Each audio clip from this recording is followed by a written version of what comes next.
It's an extraordinary number. How is this happening? Let's meet a former Scotland Yard Detective Chief Inspector Mike Neville on this point. Can you shine any light on this, Mike? Do foreign crims come over here because they think there's rich pickings or they're going to get away with it? Why do we have such a big disproportionality of foreign criminals representing Sea Wing than anyone else, it seems? Well, you have a big major problem with Albanian criminals. So of the 10,000 that you say there's about 1,500 of those are Albanians.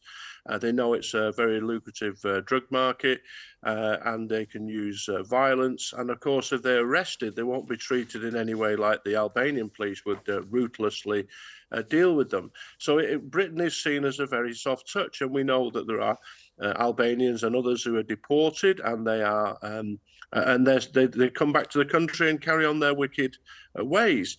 We also know that things like professional pickpockets will travel around Europe and go to major cities, and they know that again in places like United Kingdom, even if they're caught, they'll receive quite a pathetic sentence.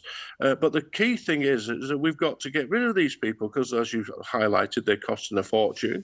And now we've got a ridiculous situation under a Conservative government who they say they're going to get rid of sentences up to 12 months.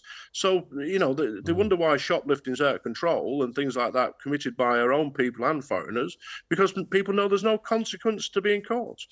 Absolutely spot on. And the bit, and this is the kind of thing that, you know, utterly plays havoc with my hippocampus, to be honest, Mike. It keeps me awake at night. The idea that you don't, once somebody has completed their sentence, you don't just chuck them out. That doesn't happen very often. I mean, there are cases where it does, and the Home Office would probably regale us with some impressive figures, but mostly it doesn't, and there's usually reasons behind it. I can't be thrown out because of my human rights issues. I can't be thrown out because if I go back to Iran or something, I'll be killed or I'll be tortured. I can't go back because I've got family in the UK, so I've got the right to a family life. How many times have we heard that old garbage come out the mouths of some of these characters?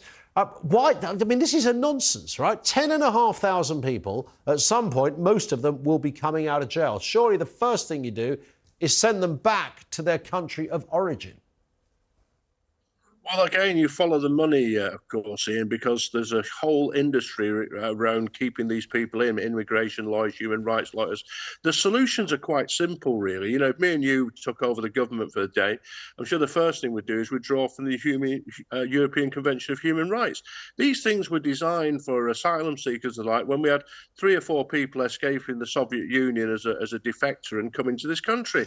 They were not designed for people just coming across here on aircraft, committing loads of crimes, coming across the Channel Tunnel.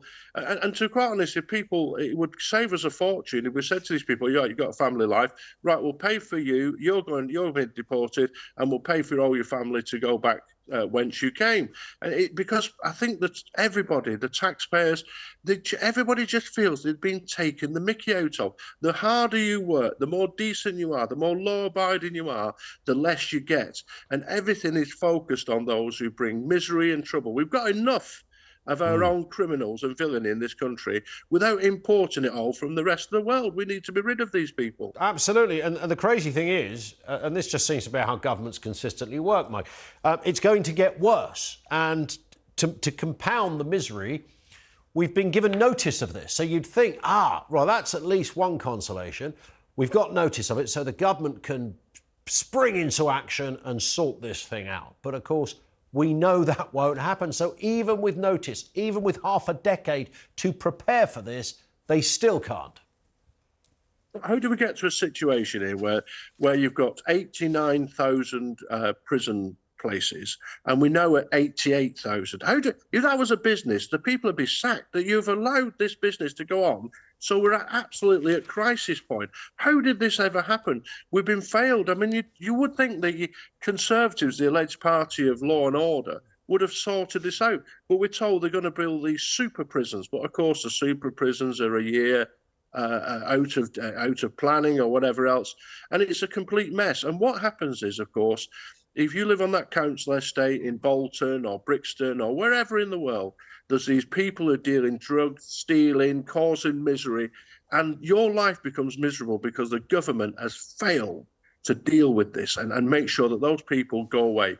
Because I used to speak to criminals, they used to give me information, but I used to speak to them about their life.